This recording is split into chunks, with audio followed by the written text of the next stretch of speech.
Well, to other issues now, the Supreme Court issued an interim injunction restraining the federal government from suspending the acceptance of the old Naira note on the Friday, February 10, 2023 deadline. And of course, we're seeing some reactions following that issuing of that order by the Supreme Court. And the Supreme Court has restrained the federal government now from suspending the acceptance of the old Naira note. That's on February 10, tomorrow. Kaduna, Zamfara, and Kogi State on Monday instituted a suit against the federal government at the Supreme Court over the scarcity of old and new Naira notes due to the CBN Naira redesign policy. The state government said they are worried about the effect the CBN Naira redesign policy is having on the residents of their state. Consequently, they are seeking a restraining order by the Supreme Court to compel the government and CBN from implementing the policy. Now, the grass suffering the devastating impact of this tug-of-war between the two elephants is apparently the common man. Let's further assess the situation and see how it is affecting the common Nigerian. Joining us to do this is Mukhtar Mohammed, financial analyst and CEO, Finance with Mukhtar. Thank you for joining us. Good to have you on the show. Thank you. Now, several interpretations have greeted the Supreme Court judgment of yesterday, but dominant amongst them is the fact that status quo remains, and that that implies that the old Naira note should continue to coexist with the new ones. That's until the court sits again next Wednesday, the 15th of February. But the big question is, are the Naira notes available to Nigerians? As we speak, a lot of queues are still existing in different banks, with different banks also still shut down. Well, you said it all. I don't know where the old notes are that will let to work with the new note, because as it stands now, we don't have the old notes again. The banks have returned most of the old notes. People don't have the old notes in their houses.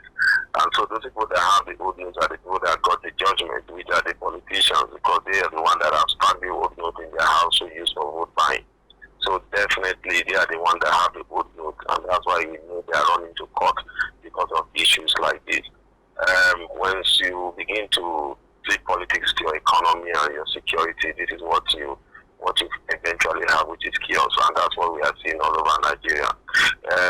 We must know that the CBN has not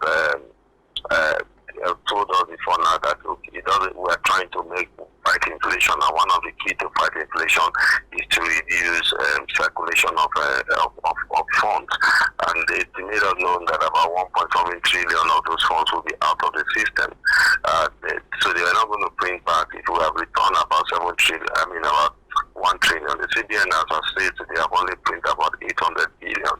So they expect that a lot of Nigerians will go cashless. So definitely that is where we are at this time. So, and again, if you go by their statistics and their data, most people in the informal sector do not really have a bunch of cashes around, because they feel that the formal sector have already moved into cashless.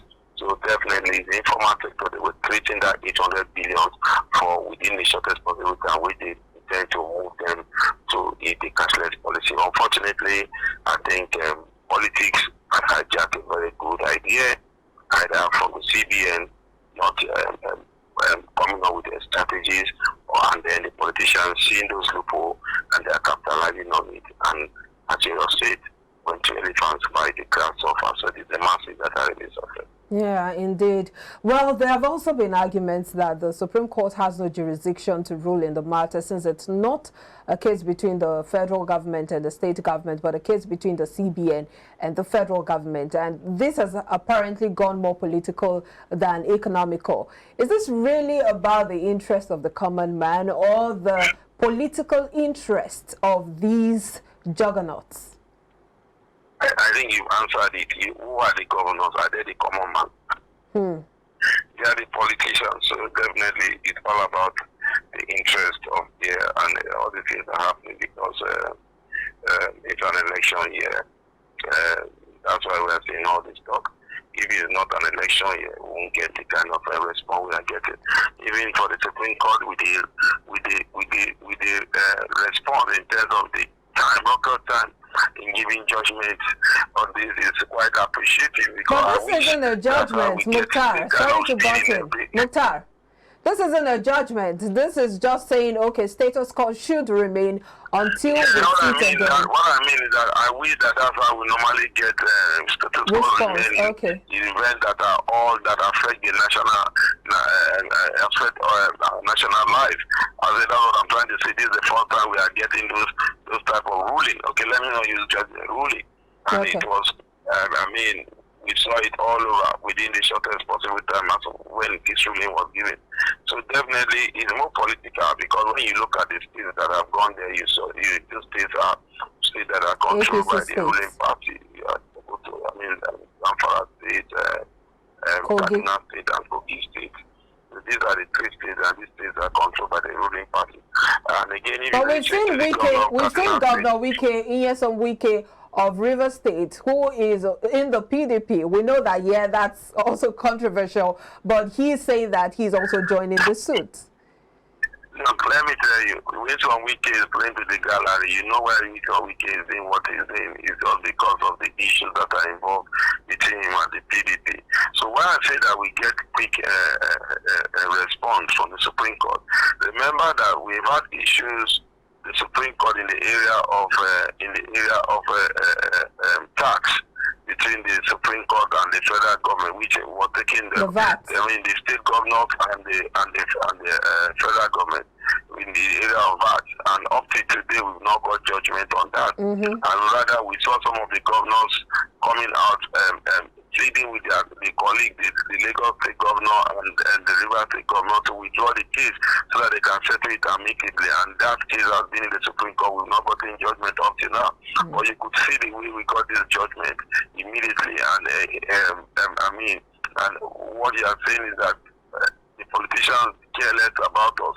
When it comes to their common interest, they know how to get judgment. Or ruling, sorry.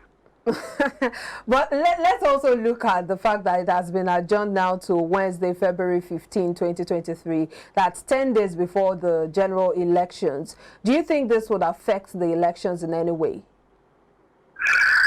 I hope it doesn't affect the election, but I think it's already affecting the election, because that is why you see the ruling party are crying and I'm going to court and be saying things. Because, you know, in Nigeria, we don't always create room. We don't think they are undecided voters. But they are undecided voters. And when things get to the stage that they are, those undecided voters are the ones that decide the election. So majority of them that were undecided whether to vote for a particular candidate or not, or they not made up their mind to vote, are now beginning to make up their mind to vote because of the kind of suffering they are going through. And you know that if you look at who is inflicting the suffering on them, you know that they will vote against that party. And that is why the ruling party keeps saying that it's the opposition party that is causing all the chaos we are seeing on Allah, because he knows the implication of what they are saying, that most Nigerians would rather go to vote this time than not to vote. So we hopefully, my advice to Nigerians is that we should be peaceful. We should be peaceful.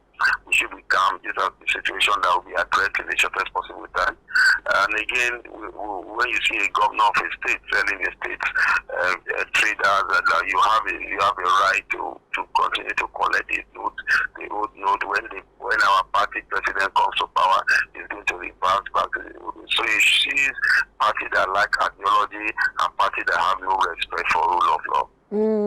But we've not seen this administration showing so much respect for the rule of law. Do you think things will change this time around, especially following yesterday's ruling? How will it change? They have already appealed the ruling. And when you say maintain status quo sometimes depend on the interpretation. The interpretation of maintain status quo will be that we have already started collecting the new notes. I mean, we're already taking this old note out of circulation. So let's maintain our status quo by continuing from where they could interpret. Well, that's another interesting perspective. They will interpret it as that, because that is maintaining the status quo. The status quo is that we fix a deadline for the 17th.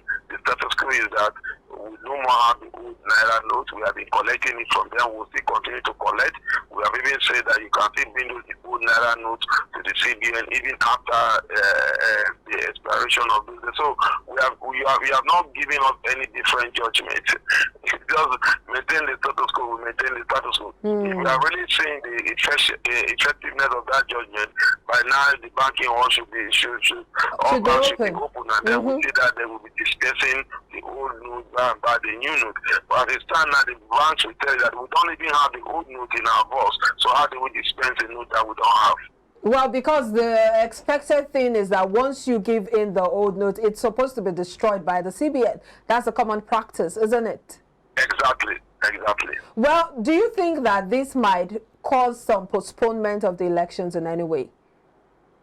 I don't think so. All right. Election will go ahead. The Kaduna State Governor. I think the president is bent on having the election. INEC have told us that the issues, INEC have meeting with NNPC as regard logistics to the supply of petroleum products. NNPC have assured us by this time next week we will no more see the queues in Lagos, and that is one. Then again, INEC have also had meeting with the CBN, especially those booths or those people that they wire that need cash. The CBN have said they will make a special vehicle arrangement for INEC. So definitely, as I sit here, I don't see any reason why the election should be postponed, or the only reason why the election will be postponed is if politicians want the election to be postponed. Let's dwell more on that meeting between the CBN governor and the INEC governor, or rather the INEC chairman, Mahmood Yakubu. The CBN governor promised to make all the cash needed for logistics available to the INEC chairman. Doesn't that imply that this cash is actually available somewhere? The cash is available. The CBN have not denied. Remember, so why aren't Nigerians getting them? The challenge is, that is what we are saying. The challenge is that those cash that are available are not available at the quantity that was returned. And the CBN have already told us that that was the whole idea of the cashless policy. Remember? Oh, okay. Mukhtar Mohammed there analyzing the situation of the cash crunch in the country, especially following yesterday's Supreme Court ruling that status quo should remain until they're sitting next Wednesday, February 15. And we're looking at all of the different sides to this story. We'll take a break now. We'll be back with Mukhtar Mohammed to conclude the conversation.